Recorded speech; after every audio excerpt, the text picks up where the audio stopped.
आज हम लोग कक्षा नवम विषय हिंदी कविता भाग से वाक, जिनकी कवित्री है ललित। तो कक्षा 9 का चैप्टर नंबर 2 कविता भाग से हम लोग पढ़ेंगे वाक चैप्टर। तो कविता के पहले छंद में लिखा हुआ है, रस्सी कच्चे धागे की खींच रही मैं नाव। तो जो कवित्री है वो कहती है कि यह जो जीवन है वो कच्चे धागे की समान है। मतलब रस्सी कच्चे धागे की खींच रही मैं नाव, कि हमारा जो जीवन है वो एक कच्चे रस्सी धागे के समान है, और मैं उसे क्या कर रहा हूं कि अपनी ईश्वर की भक्ति से मैं उसे अपने नाव को मैं क्या कर रहा हूं, खींच रहा हूं कि हमारा जो जीवन है वो ना स्वर है, और मैं प्रभु की आस से मैं अपने जीवन को क्या कर रही हूं, खींच रही हूं। जाने कब सुन मेरी पुकार करे देव सागर पार। बोले ना जाने मेरे जो देव हैं वो कब हमारी पुकार को सुनेंगे, और मेरा जो भवसागर है, मेरा जो जीवन है वो आगे पार हो जाएगा। इस आस से मैं ईश्वर का मैं प्रार्थना में कर रही हूँ। रस्सी कच्चे धागे, मतलब मेरा जो जीवन है वो एक रस्सी कच्चे धागे के समान है। मतलब जिस प्रकार एक धागा कभी भी टूट जाएगा, उसी तरह जो हमारा जो जीवन है वो कभी भी समाप्त हो सकता है। लेकिन मैं ईश्वर से मैं ये प्रार्थना कर रही हूं कि कब है वो हमारे जीवन को वो बेड़ा पार कर देंगे, कब हम अपने जीवन में आगे बढ़ पाएंगे, कब मेरा जीवन सार्थक हो पाएगा। आगे है, पानी टपके कच्चे से कोरे व्यर्थ प्रयास हो रहे मेरे। पानी टपके कच्चे से कोरे व्यर्थ प्रयास हो रहे मोरे। बोले कच्चे धागे से बनी रस्सी, जो हमारा जो कच्चे धागे से बनी जो रस्सी जो है उससे क्या हो रहा है, पानी टपक रहा है।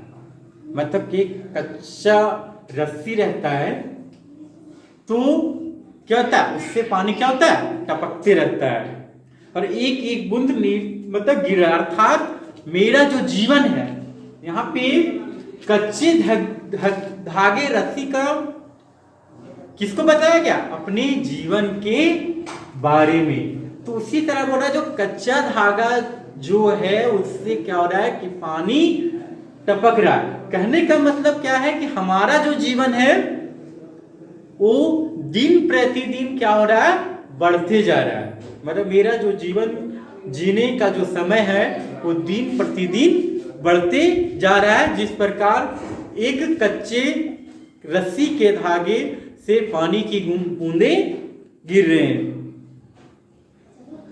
बोले जी में उड़ते रह सुख सुख घर जाने की चाहे घेरे। बोले मृत्यु समय आ जा रही है, प्रभु के मिलन प्रयास व्यर्थ हो रहे हैं। बोल रहे क्या कि जो मेरा जो जीवन है, मैं जो ये आस में मैं जी रही हूं कि कभी ना कभी मुझे जो भगवान है वो हमें कहीं मिलेंगे। लेकिन मैं जितना भी मैं प्रयास कर रहा हूं कि भगवान से मिलने का, कवित्री बता रही है कि मैं जितना भी प्रयास कर रहा हूं कि मैं भगवान से मिलूं, लेकिन मुझे ईश्वर की प्राप्ति नहीं हो रही है, मुझे भगवान की प्राप्ति नहीं हो रही। ऊपर से क्या हो रहा है कि मेरा जो जीवन है वो दिन प्रतिदिन बीतता जा रहा है, और मेरे सामने जो मृत्यु का जो भय है वो धीरे धीरे मेरे नजदीक आता जा रहा है। मेरे हृदय में रह रह के तड़पती कि कब मैं आपसे प्रभु से मिलूंगी, अब मैं अपने घर अर्थात परमलोक में जाना चाहती हूँ। तो वो कहती है कि अब हमारे जीवन में हर बार यह धधक उठती है कि मुझे कब मैं प्रभु के पास मैं जाऊंगी और प्रभु से मैं मिलूंगी।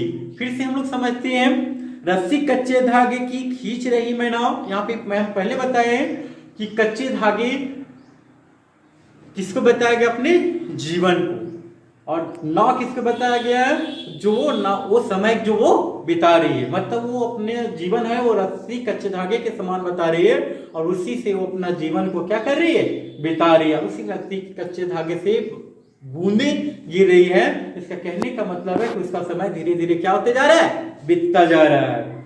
और वो इस आस में हमेशा है कि मेरी देव कब हमारी बातों को सुनेंगे और मेरा जो भवसागर है वो पार हो जाएगा, मेरा बेड़ा पार हो जाएगा। अब हम लोग आगे दूसरे नंबर में देखते हैं। बोले खा खा कर कुछ पाएगा नहीं, ना खाकर बनेगा अहंकारी। बोले कवित्री फिर कहती है तू सांसारिक भोगों में लीन मत हो, भोगों से कुछ प्राप्त नहीं होगा। मतलब कहने का मतलब है खा खा कर कुछ पाएगा नहीं। कवित्री ये कहती है कि तुम सांसारिक भोगों से तुमको कुछ मिलने वाला नहीं है। लोग होते क्या है कि जन्म लेते हैं और जन्म लेने से पहले वो बहुत कहते हैं कि हम ईश्वर आपका नाम लेंगे, लोगों की भलाई करेंगे, दूसरों को अपना मानेंगे, किसी को कष्ट नहीं देंगे। लेकिन यहाँ क्या होता है कि भोग विलास के कारण क्या होता है कि लोग उसमें क्या हो जाते हैं? लिप्त हो जाते हैं। इतना लिप्त हो जाते हैं कि उन्हें क्या सही है क्या गलत है उन्हें प्राप्त नहीं हो पाता, उन्हें जानकारी नहीं प्राप्त हो पाता कि हमें क्या करना चाहिए और क्या नहीं करना चाहिए। इसलिए बोल रहा है खा खा कर कुछ पाएगा नहीं। बोल रहा सांसारिक भोगों में लीन होने से तुमको कुछ मिलने वाला नहीं है और भोगों से कुछ तुम्हें प्राप्त नहीं होगा। ना खाकर बनेगा अहंकार, या ना ही भोग के विरुद्ध त्याग और तपस्या का जीवन अपना, इससे मन में अहंकार उत्पन्न होगा। और बोल रहा है ना ही भोग और वासना ना करके तुम्हारे अंदर क्या आ जाएगा? अहंकार आ जाएगा। और जब वो अहंकार तुम्हारे आ जाएगा, विरुद्ध त्याग और तपस्या का जीवन अपनाएगा, तो तुम्हारे मन में क्या हो गया जाएगा? अहंकार हो जाएगा। बोले सम खा तभी सब होगा संभावी, खुलेगा साकल बन द्वार की। बोले तू भोग और त्याग की मध्य इंद्रियों की उचित संयम रख, तब सुख और दुख को भोग कर त्याग के भी समान भाव से रहना सीखेगा। बोले तू भोग और त्याग के मध्य जी, मतलब ना हमें भोग में जीना है और ना ही हमें त्याग में जीना है, दोनों की मध्य में जी और इंद्रियों को एक समान रख, तब तुम अपने जीवन को सार्थक बना सकता है। खुलेगा साकल बन द्वार की, तब तुम्हारे जो प्रभु के द्वार हैं वो तेरे लिए खुलेंगे और प्रभु से तेरा क्या होगा? मिलन होगा। मतलब यहाँ भोग और त्याग दोनों को त्यागने की बात कर रहा है। दोनों के बीच में रह के अपना काम करना है, लोगों को अपना प्रयास करना है कि ना हम भोग वासना में जिए न त्याग में जिए।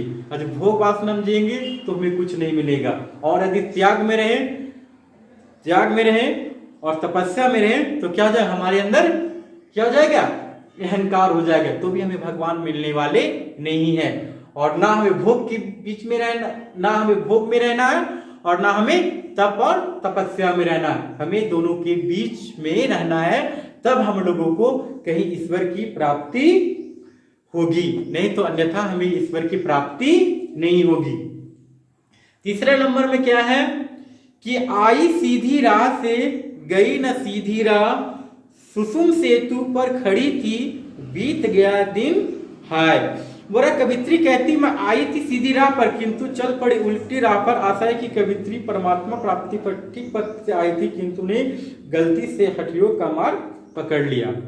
बोले क्या कवित्री जब जन्म ली थी तो वह सही रास्ते पे थी, सही पथ पे थी, लेकिन जैसे जैसे उसका दिन बीतते गया हुआ क्या, वह अपने पथ से विमुख हो गई।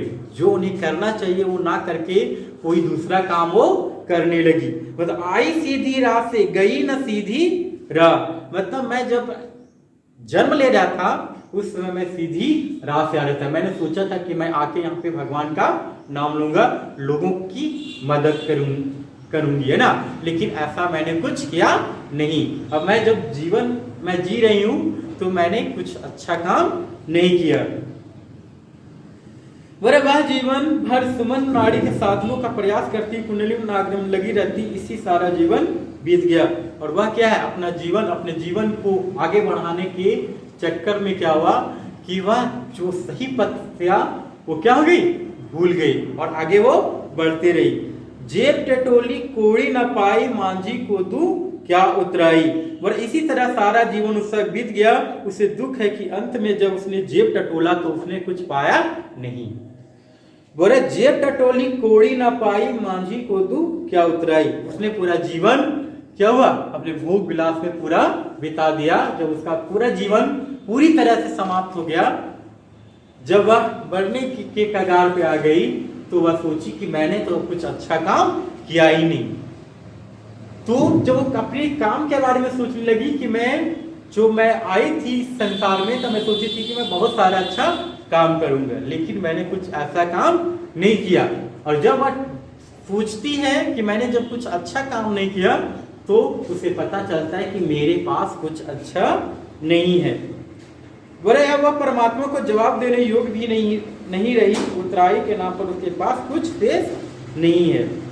अब वो सोचती है कि अब मेरे पास कुछ नहीं है।